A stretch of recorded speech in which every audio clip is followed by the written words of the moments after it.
Hi guys, it's Teresa, welcome back to my channel.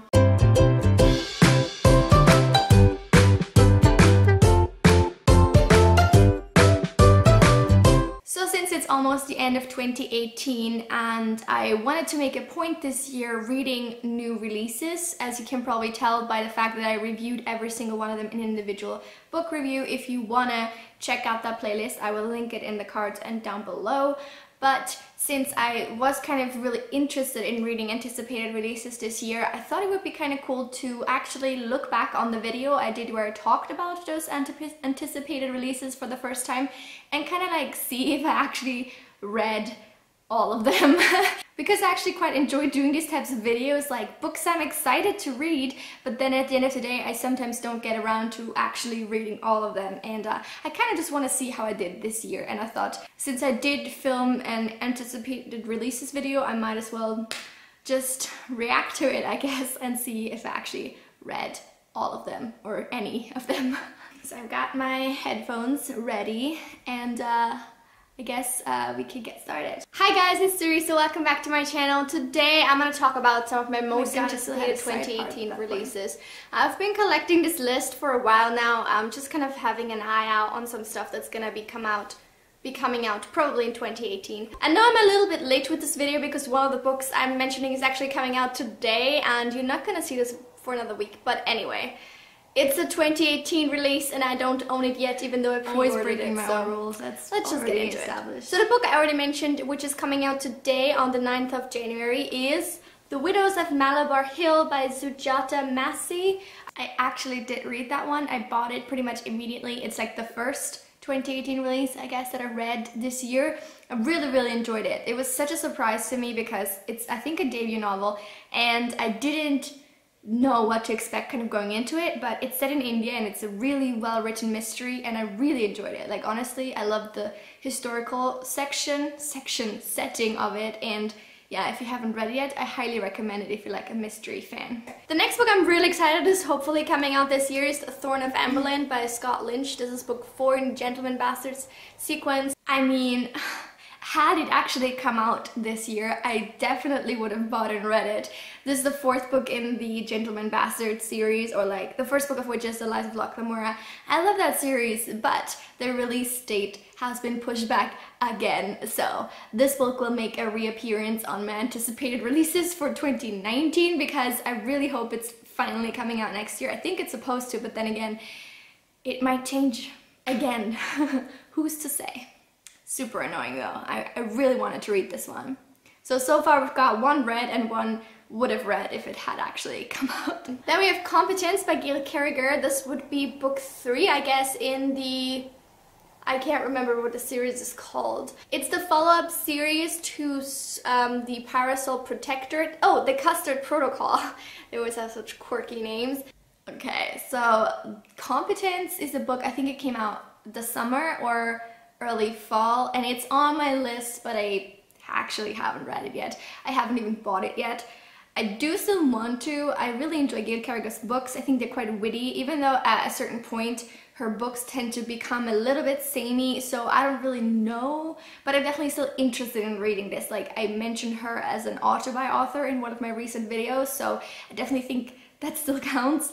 I just haven't gotten around to actually getting the 3rd one, so I will though. I will. Then we have one of the most anticipated releases ever, and that is The Muse of Nightmares by Laini Taylor, book 2 in the Strange the Dreamer series. I don't know if this series has a separate name, I'm just gonna call it that.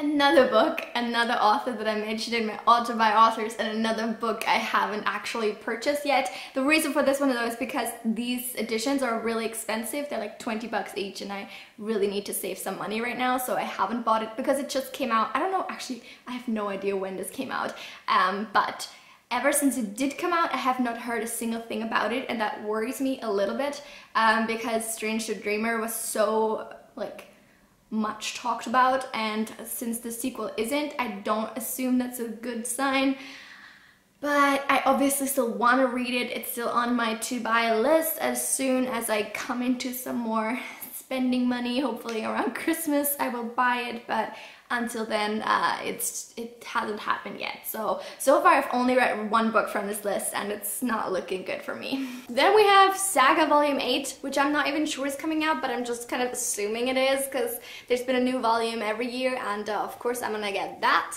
I haven't read Saga Volume 8. Volume 9 also came out this year, but I haven't read that one yet, again because first of all, graphic novels are too expensive for what you get out of it in terms of the amount of content, and secondly, I'm just kind of losing a little bit of interest in the series just because it's dragging on quite a bit. In keeping with graphic novels, also Monstrous Volume 3, which I am again putting on this list tentatively because I didn't even check if it was coming out this year. Again, I'm just assuming it is. Good idea to check if it came out this year. I haven't bought it, I haven't read it, so I don't know, but it might have come out this year. Let's actually check. I really do enjoy this graphic novel series. I've read the first two, obviously. I really love those, but again, it's quite expensive and I didn't buy it yet, but where is it? Oh, it came out in September apparently. Maybe this will also make it into a Christmas book haul if I do one. We shall see. Definitely very interested in reading it still. Then we have The Dark Days Club #3, so the third Lady Helen novel in that series by Alison Goodman. It doesn't have a name yet, I think. It does have a name now, and I did read it. It's called The Dark Days Deceit. I was really excited to get my hands on it. I read it last month, loved it a lot. I will link my review for it in the cards. It's really, really good. 8+. No, actually 4 stars, but it's still a really good book. A more recent favorite was The Golem and the Genie, and that book came out years ago, so I was like so surprised to see that the sequel is coming out in 2018. It's called The Iron Season, as far as I can tell. It kind of feels like a sign that I was supposed to read the book now because the sequel is coming out. So anyway, I'm super excited about it, and if you don't know The Golem and the Genie, go watch my December wrap-up because I talk about it in quite a lot of detail, and it's a really good book. It is a really good book. However, again, just like with the Throne of Oblivion, the release got pushed back or like put on hold indefinitely. I don't know. I tweeted the author and nothing. She didn't reply, and I couldn't find anything on the book itself. It did say originally it was supposed to be published in 2018, but then when I googled it, like there was no information, and I'm just really sad that it's not coming out yet, and I can't read it yet. I don't know why I always pick books for these lists that like just don't get published. So wow, that's exciting. Next we have another anticipated release based on one of my favorite books of 2017, and that is Unburied Carol by Josh Malerman. Bird Box is one of my favorite books of last year, and I'm so excited he's coming out with another one. He doesn't have a lot of like standalone novels, I think. Like as far as I could see from his Goodreads page, there was a lot of like miscellaneous stuff, but nothing that was like a full-length novel, so I'm so excited for Unburied Carol. I'm not quite sure what it's about. I did look up the plot and like the blurb, and I was like, yes, I want to read this, but then I forgot again, so yeah, in keeping with my bad memory, I guess. But I think it's probably about someone buried alive, like no idea, but the title makes it at least sound that way, and that's like really creepy, and in Josh Malerman's hands, probably a really good book. Well, the good news is I did read it. I didn't particularly enjoy it. I put up a a reading vlog for the days that I was reading it, and if you've watched that video, you know that I was struggling heavily with like trying to come to any sort of conclusion about this book because I couldn't really tell if I was enjoying it or not. It's very confusing. It's kind of like a Western and not really a mystery, or like at least a little bit of a mystery, but like not really. And it was just very, very odd.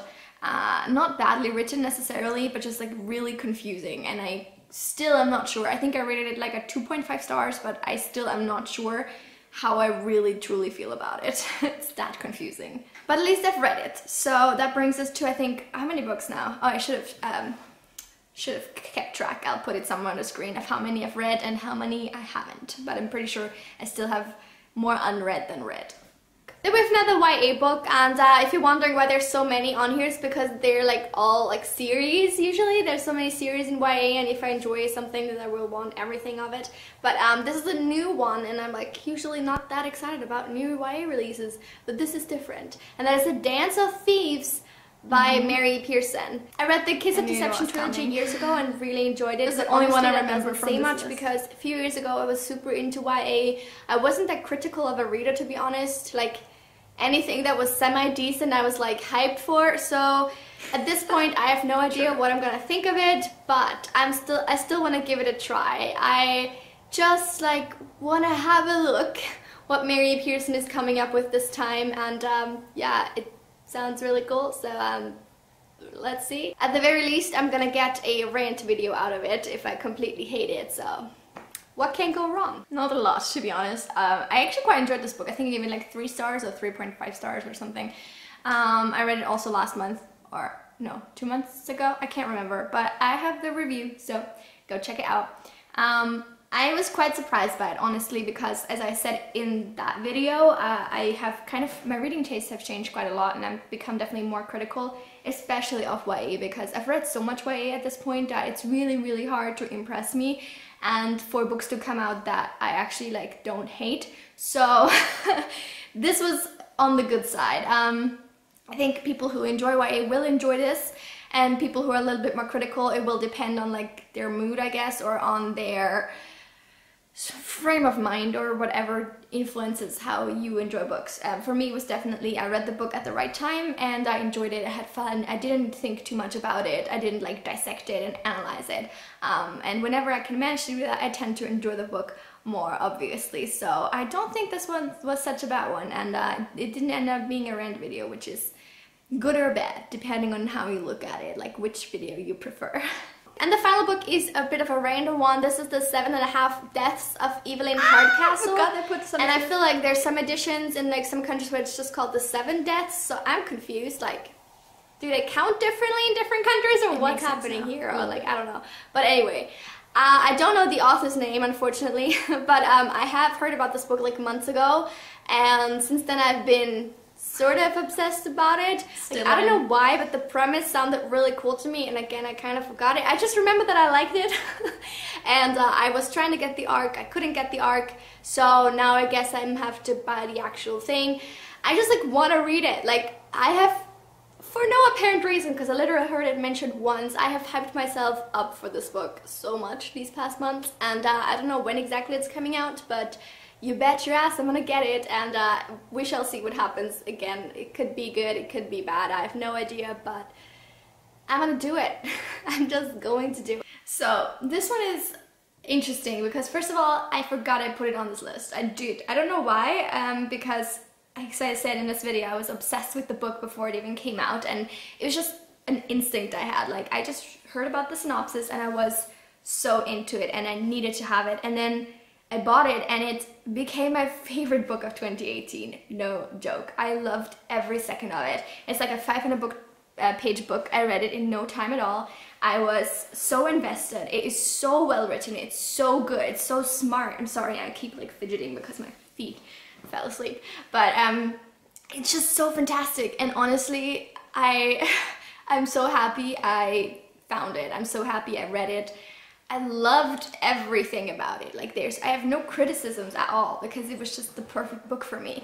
And I will say this again and again probably, and you will hear me say it again in my best books of 2018 video, but this is such a good book, and if you haven't read it, you should. I literally recommend this book to everybody who asks me for like advice or like for recommendations. I'm like, read this one, just do it, you won't regret it. And so far I haven't had any negative feedback on that either, so really, really, really recommend that one. It was so freaking amazing.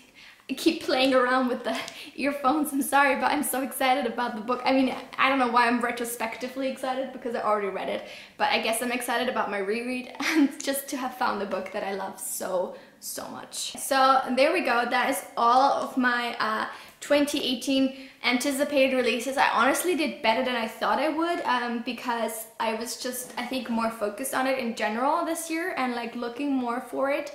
I definitely had a few duds in there, like the 2 books that just were not published and the book that was not that great by Josh Malaman, but apart from that, I think it was overall pretty good. I'll put like my stats, how many books I actually read on the screen so you can see.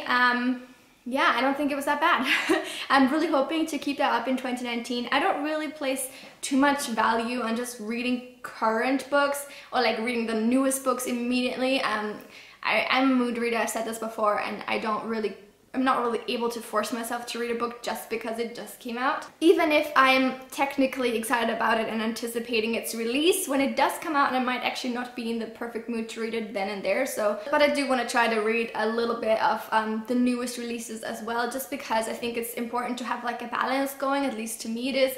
I like to read a little bit of everything and not just constantly be stuck in the back catalog of people. Like, it's fine to be, but I like to kind of mix it up a little bit. So there's that. I hope you guys enjoyed this video. Let me know if you're somebody who's really like in the know about the new upcoming releases, and if you specifically look to read those, or if you're just somebody who kind of doesn't really care that much about it. I'd really love to know. And don't forget to like this video and subscribe to my channel. I will very soon be uploading my 2019 anticipated releases, so that's exciting. And if you don't want to miss it, don't forget to click the little bell icon so you get a notification when it actually does go live. Thank you so much for watching. I will see you very soon with another video. Until then, have a lovely week. Bye!